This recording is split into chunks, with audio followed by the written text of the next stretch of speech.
guys, and welcome back to the channel. For the ones that don't know, my name is Bella, and if you're new or haven't already, don't forget to like, comment, share, and subscribe because it helps us get the channel out there. Okay, today I'm super excited because I'm finally going to be able to install the side splitters that I got from Street Aerial. I got them like a month or two ago, and then found out that we didn't have a drill or like any drill bits, and just life has just been lifing, and so now I can finally just have the time to put them on. This car is hella dirty though. Yeah. The thing is, I have a car cover, I just don't use it, and that's on me, but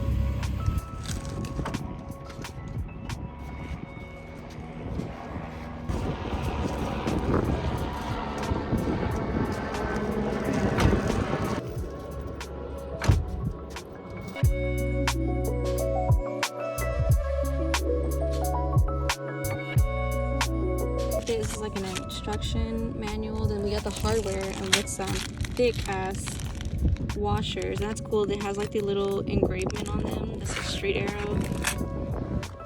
And then I haven't seen like a YouTube video for like G35s specifically on how to install it. It's a code that you guys could probably use, 10% off. I'm very scared because I have to drill into the car, so I'm like, but it's okay, we got this. It's cool that they have like the measurements down to how far you need to put the screws. These are the ones that we got. And then if you've been following me for a while, like, you know why this is on here. Like, if it's kind of like a if you know situation. So I'm pretty happy that they engraved this on here.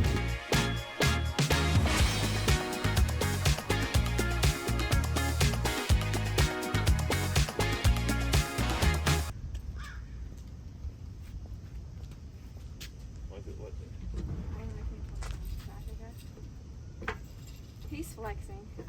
Alright, babe. How high do you need it? This came from the jack? Yeah. Did you loosen something? No.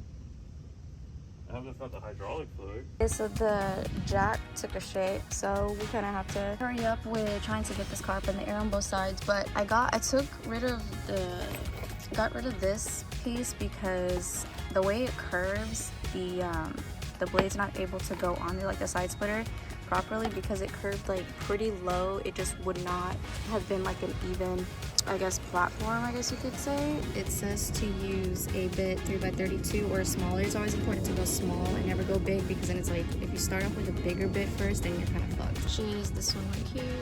I've never done this, so on G35s we have this like weird little plastic thing, but the thing is it'll flex to where you could push this like the actual splitter back more.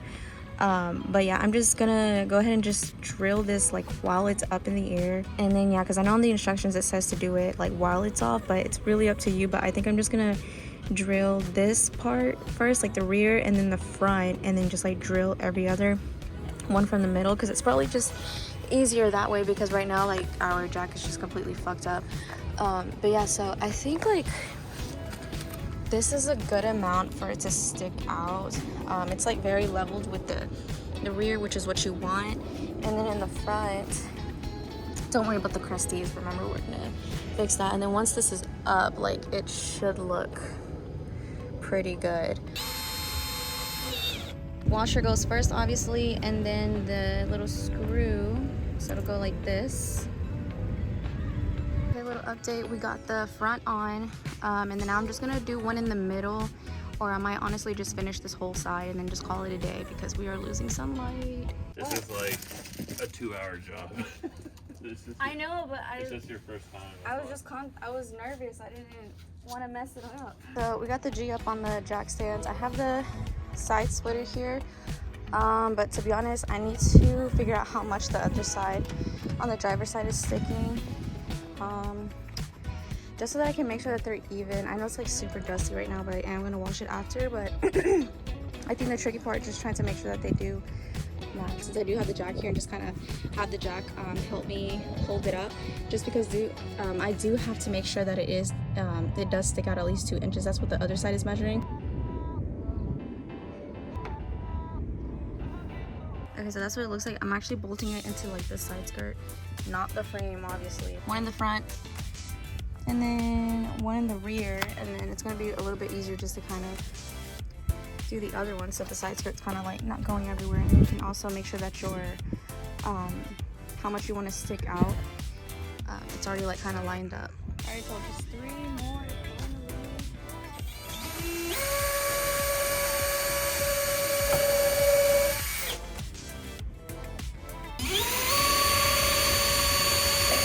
Alright, so I got all of them on. I'm going to lower the car and then we're going to kind of see if it was even, because I'm kind of worried, but it looks fine.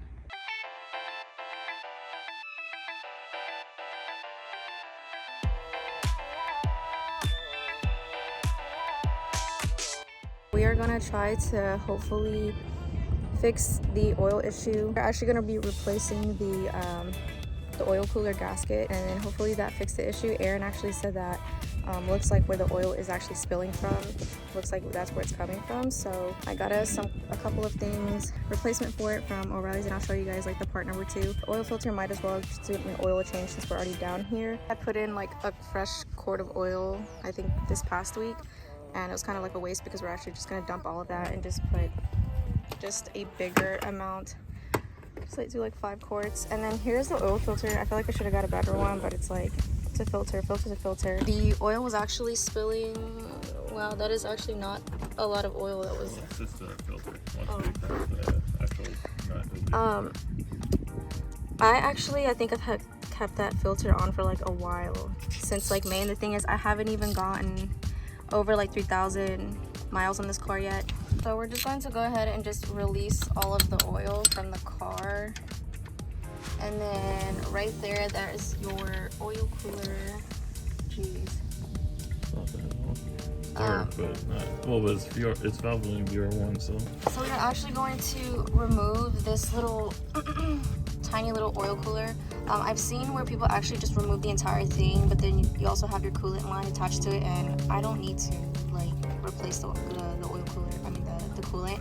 So there is a way for you to kind of like loosen it and then replace the O-ring without having to remove the entire thing. So I could do it and make my life a little bit easier, then I'd rather do that. That's the part number. I got this from O'Reilly's. I think the one that is currently on it, I don't think it's ever been removed, but apparently it's like a lot thinner. This is a little bit thicker, so hopefully that helps with the problem. But shouldn't be too difficult, but you know how it goes, cars. So yeah, we had to replace like my valve covers not too long ago, and then we actually had Aaron, he went back in and like added the, what is it called, like the silicone stuff, because actually we did not do that. And so as far as like the oil caking up here like by the valve covers, it actually fixed the issue, so thank you, Aaron. And looks like the oil has stopped dripping. Okay, so I'm using a 22 socket to loosen this up. It should have, I'm actually scared of it falling into the thing, but now that you do have that loose, you should be able to have like a good amount of wiggle room without having to remove both hoses. So again, if I can make my life easier, then great. And then that ring should be behind the actual oil cooler, which I can't see from this side. So yeah, dang, that's so bad. There's like so much oil caked up around it, so I guess we gotta clean that too. All right, so I would say for the most part, the tiny little oil cooler is cleaned off, and on the other side too, where it's gonna be attaching to. You know, if you need me to hit it with some movie magic. It's on this side, right on the inside? Yeah. Yeah. I just don't want the seal to fall. So it's kind of loose. That's why I'm like, just put the stud in. She sent the bolt through and then started passing it, and then also so that way, like, started tightening it up by hand, so that way we can make sure it was sealed. But now if we just kind of tighten that thing, I forgot what the foot pound is, but I think it was like 35. Now I'm just going to put the new filter on, obviously lube it up with some oil, and then yeah, typical oil change things. And then realistically we should be fine. I am going to continue to clean up around here just to make sure, because I can see that oil's about to leak right here. So I'm going to clean up, and then I think that should really be it. And then obviously put your oil in.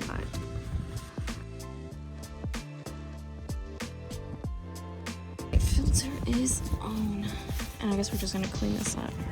Like, dude, I was not expecting this to be so caked up, but I'm kind of glad that I did get down here, because now it just kind of exposes where I need to really clean. Like back here, it's so bad, but I'm doing what I can to make sure that overnight, in case I do see an oil spillage, then I kind of know where it's going to be leaking from. So he's pouring the oil on the top, the 5-quart and the extra quart that you do need, and so far I don't see any leaks, which if it was leaking, I'm pretty sure it'd be leaking back here, or well, we'll fire it up because that's when you'll really know, because there's just no pressure right now. Alright, so seems like everything is fine, but I am still gonna do like that kind of like overnight thing and put like some cardboard under the car to kind of see if any oil is still leaking like it was normally. But so far so good. That is gonna be a wrap for this video. If you guys have any questions about the side skirts, any questions on like the installation process, also let me know. I know it's kind of like tedious, and I think like the first time around, like this is my first time doing them. So if you guys have maybe any easier ways to install it, let the people know in the comments too. I'm sure like the way I was installing was kind of like, I feel like I was making it kind of difficult. I don't know.